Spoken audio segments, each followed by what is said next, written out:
The views and opinions expressed on any program are those of the producers and/or the persons appearing on the program, and do not necessarily reflect the views and opinions of FRC Media, Bristol Community College, or the City of Fall River.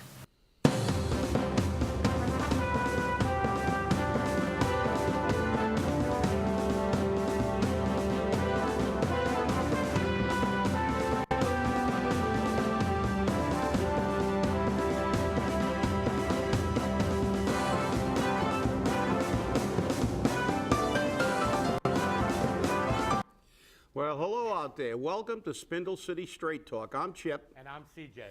And we have a guest today that we will be introducing shortly, but there's a few little items we want to touch upon. I guess CJ will have something he wants to talk about, but I want to remind everybody that Monday is the unveiling of the report from the transition team and about the city finances. Well, we all know where that city finances are from last council meeting, where they've again reaffirmed the fact that the city never knows where their money is, and all they do is spend money and tax and spend some more because they can't account for money. And I urge everybody, if you can see that program, watch it. But I've been told by people that it has not run yet. And there's a problem. Normally they run those things ad nauseum. But you know, the problem is we're like enablers.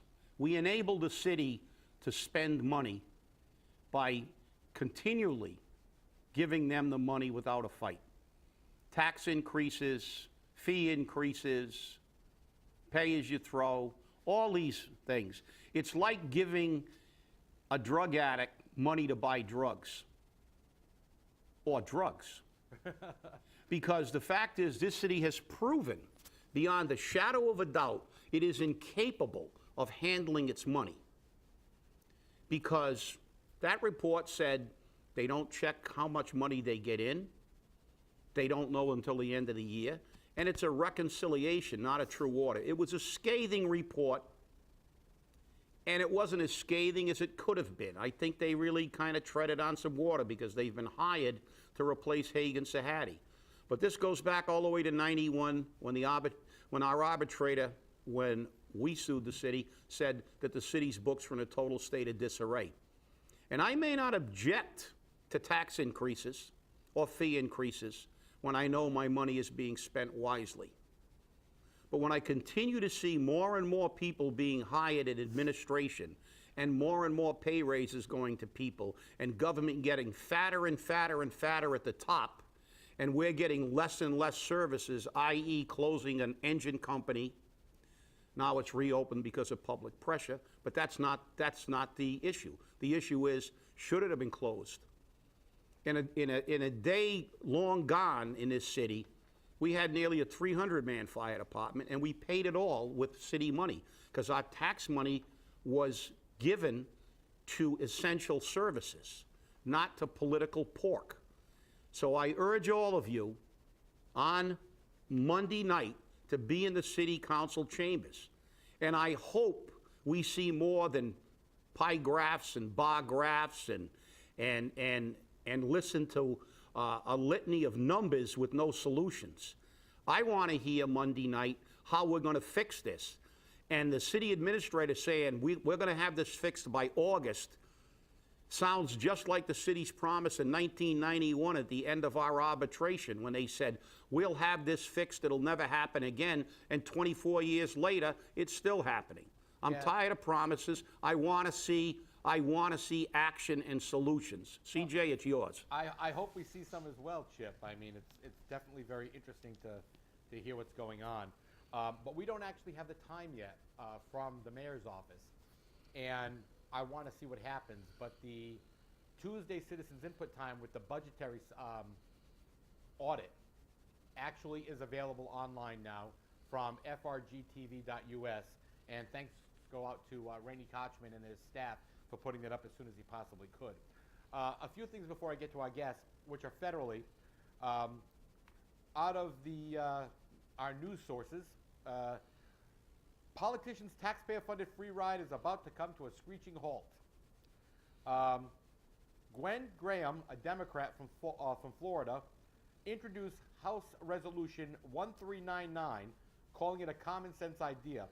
What this resolution does, which is now going into, obviously law, is to remove a perk from the Congress and the Senate. No more first-class tickets. No more luxury limos on the taxpayer dime. And it stops now. So we'll see if Congress has the audacity to actually approve this law, because we know better. They're going to lose another perk.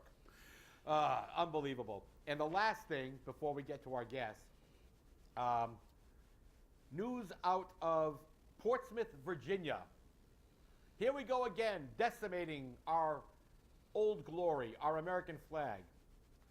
The judges in Portsmouth, Virginia, have ordered Sheriff Bill Watson to remove the American flag from display in his office in the courthouse. The sheriff is absolutely outraged. He can't believe that they don't want to display the American flag in a courthouse. According to Western journalism, the flag display was a gift to the sheriff from the fire department. The beautiful 4x6 frame display features an American flag crafted from old fire department hoses. And it is an absolutely beautiful flag. I've seen the pictures. This is what America is coming to. The heck with the flag. We don't care. Just give us our free money and you can stick it, because we don't care about you or your flag. This is what America is coming to. It's not acceptable. I will not in any way, shape, or form endorse such hate. You came here, or you were born here, and you don't want to have the flag. You work in this courthouse, and the people that are saving you from getting shot on the bench aren't entitled to a display showing the American flag that they're proud of. That sickens me, Chip.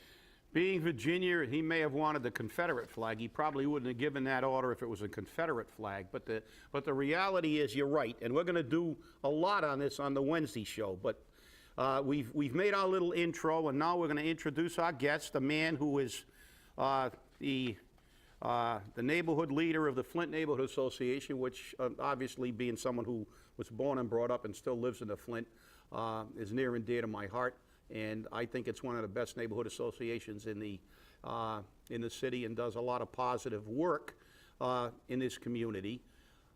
He's going to, I guess, I don't know what subject he's going to talk about, but he's on the hot seat today. So with no further ado, I would like to introduce Mr. Carlos Cesar. Thank you for being here. Thank you, Chip, and thank you, CJ, for the invitation. And it's an honor for me to be on your show. I follow your show. It's a great show. I liked the way you ended your show last week about the flag. I have to tell you that I'm an American by choice and very proud. Born in Portugal. I have a flag on my windshield on my car. I have a flag in front of my house, and it's all American flags. I'm an American, and I'm very proud to be in this country. And I put once a year the Portuguese flag, because I still honor my flag. It's Day of Portugal. Yeah. The Portuguese flag goes up on my pole under our American flag. Well, it's wonderful to hear, because as Teddy Roosevelt said in a speech that I read, there's nothing wrong with honoring your ethnicity, being proud of where your parents came from, understanding the culture that they came from, or your ancestors, and there's nothing wrong with that. But as he said, if you're an American, you have to be an American. Your loyalty has to be with this country.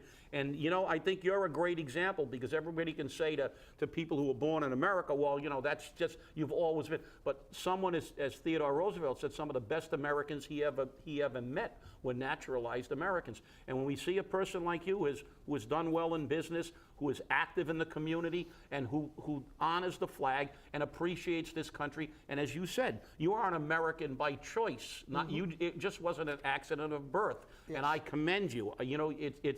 It was great and inspiring to hear that from you. Really.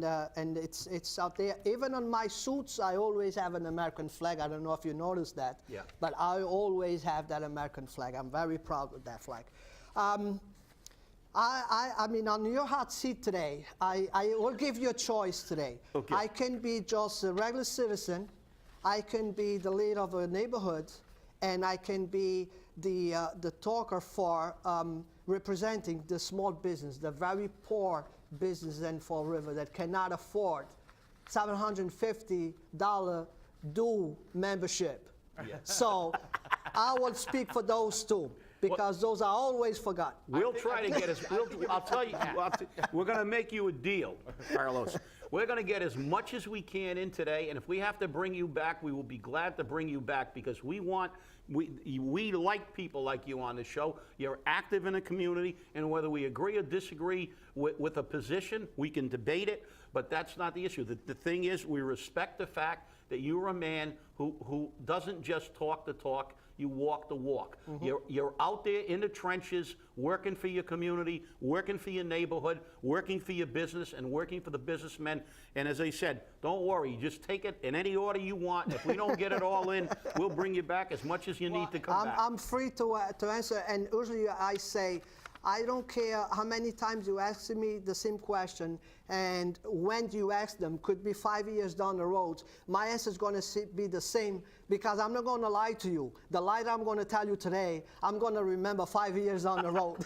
Yeah, I guess you won't make a good politician then, Carlos. That's right. I will never make a good politician. You're right. I'll tell you, Carlos, you and I have had numerous conversations on numerous issues, and you're right. You never do change your position, and you always have a good argument.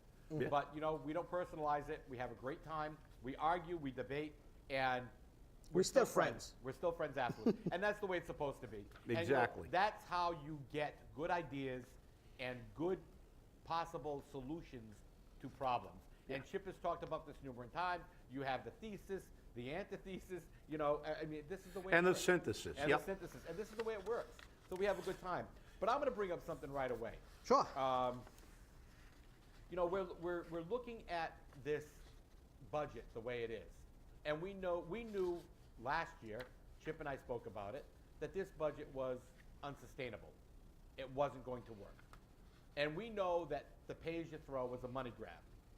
I respect your position that it has increased recycling, okay? But also, the option was available for privatization and other options. But pay-as-you-throw was to generate $3 million. And without it now, the administration is saying, well, if we don't get the money, we're going to be short. How is that the responsibility of the people of Fall River? Mainly when the majority of the people of Fall River are not taxpayers. There is a small percentage, 37%, I believe, of the population, which actually pays the taxes.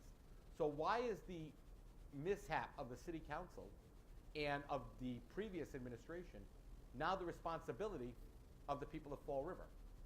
And the lies that we get that if we don't fund it, we're going to lose the fire department. Guess what? We lost it anyways. So what do? What's your opinion, especially as a neighborhood leader? What do you think about that?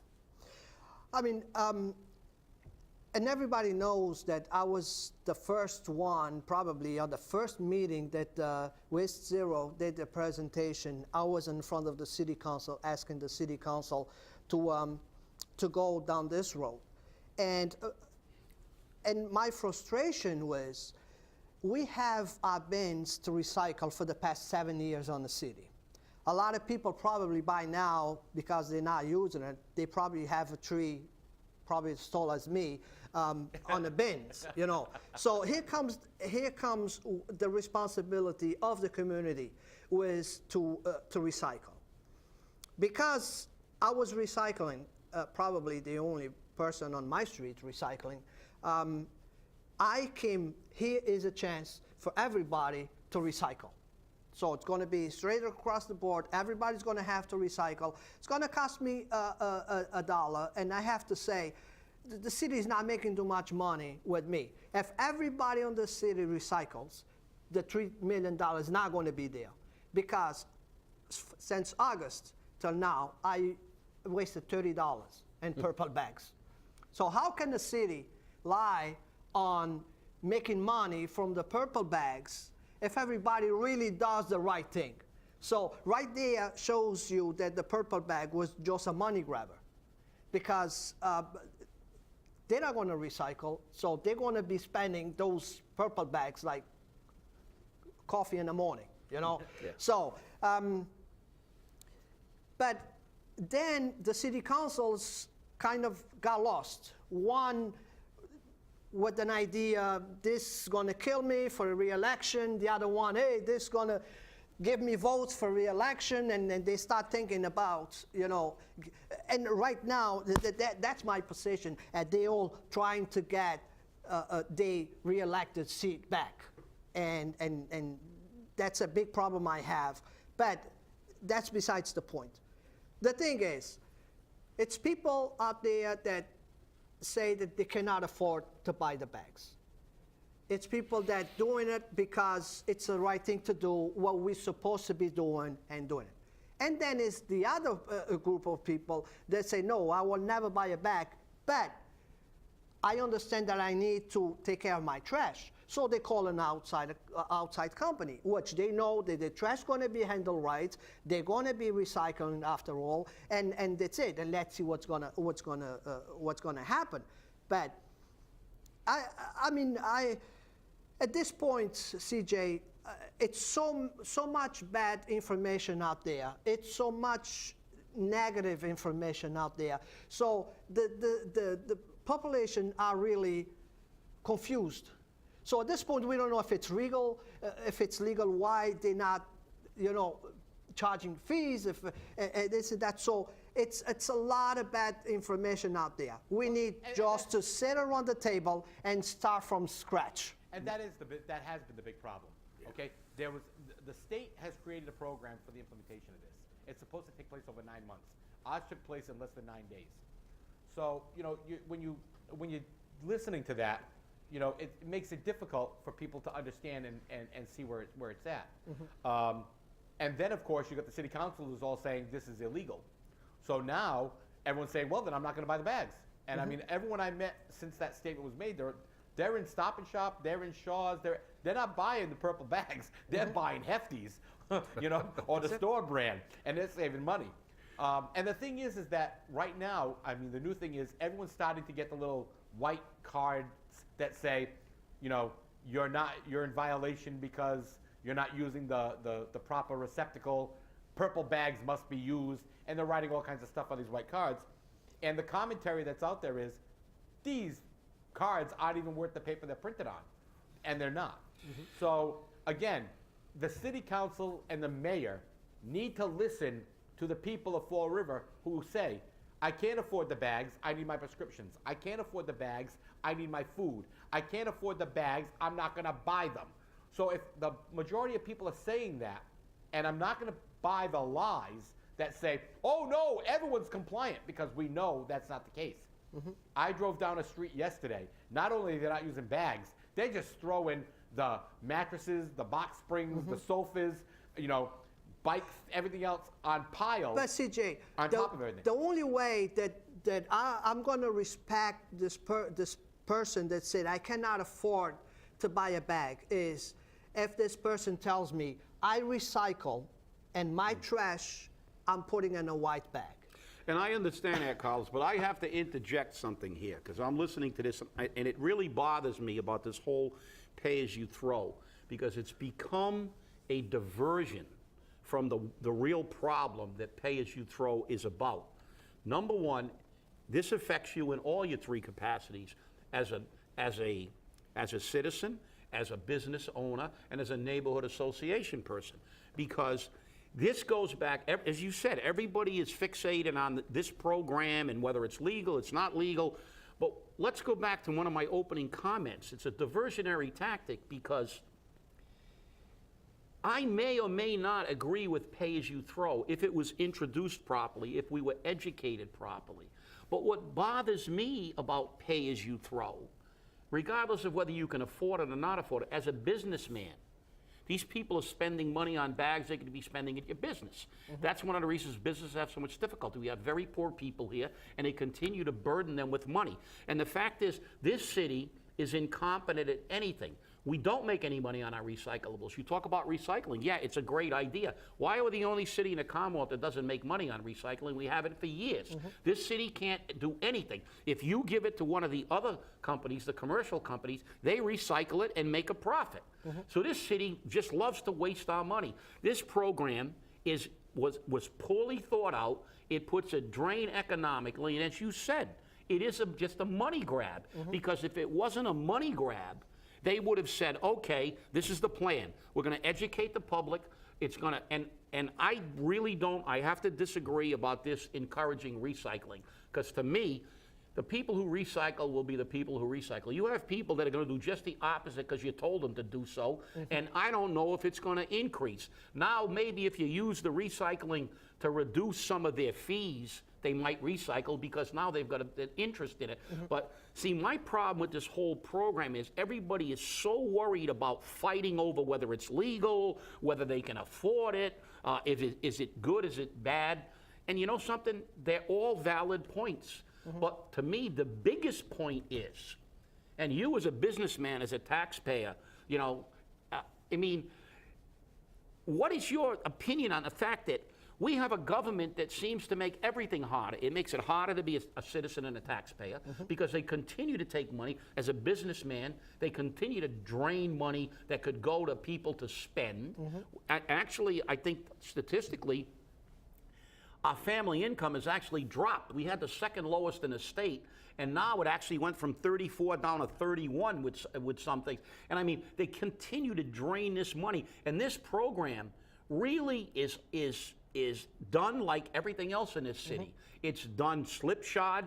There's no accountability, and there's no, and like I said, there was no plan to say, well, we're gonna make money on this deal. We're gonna educate people, and I'm not even sure if this thing is almost they're happy that everybody's all wrapped up in this debate, rather than looking at them and saying, why aren't you giving us the most effective pay-as-you-throw? And I have to mention this too.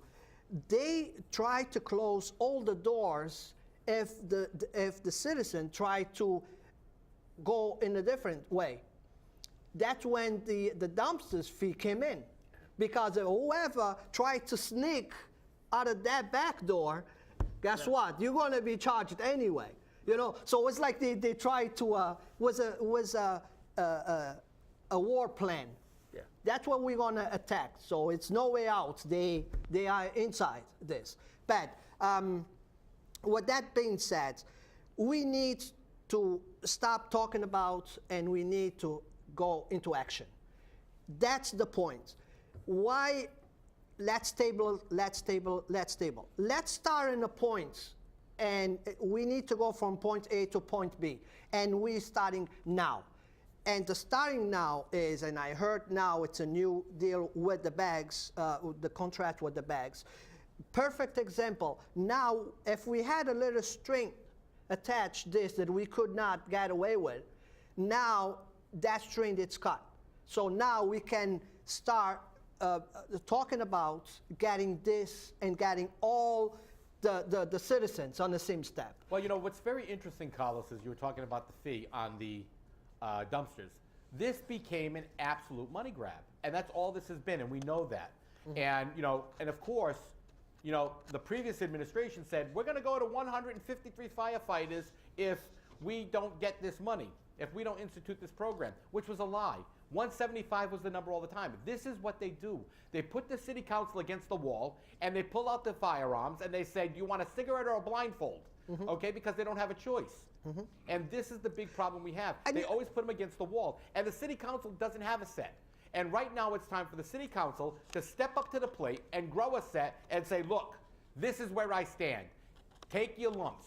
If you want pay-as-you-throw and the citizens don't want it, and you want it and you vote for it, guess what? At the vote in November, they vote you out of office. That's the way it's going to be. Exactly. And again, city council, I don't know how they want to they say to the public, we city council, because we care about the neighborhoods, because we care about our citizens and our taxpayers. Guess what? At the end of the day, that's a job. Right there, it's a $16,000 a year job. Every 2 weeks, you cash your job, you check.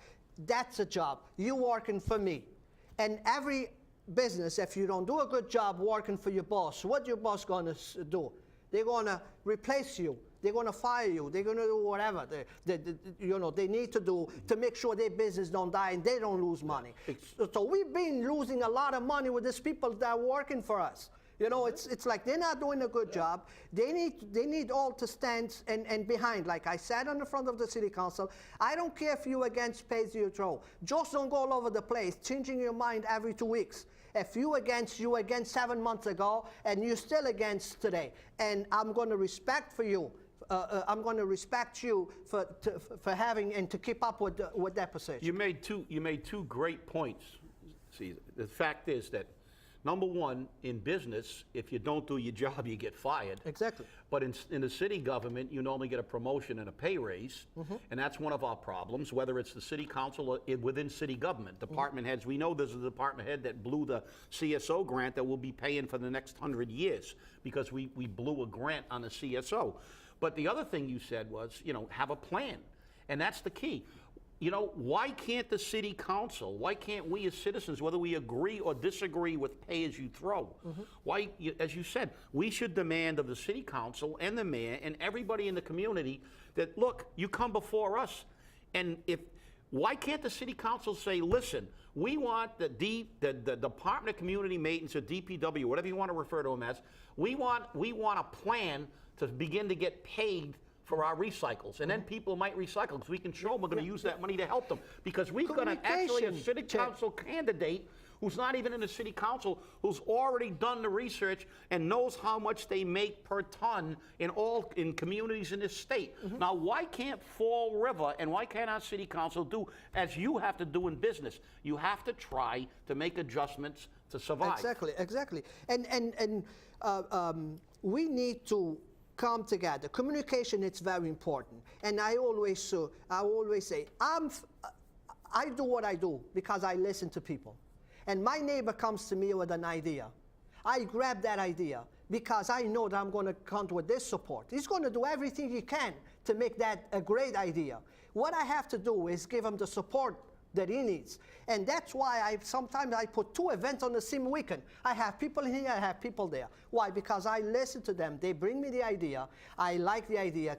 I can make it happen. Let's do it. You in charge of this, you in charge of that. Same thing. A great mayor just have to listen to their constituents and see what the ideas they have and how they can resolve the problem. If you cannot even reach out to them, if you don't even return your call, so it's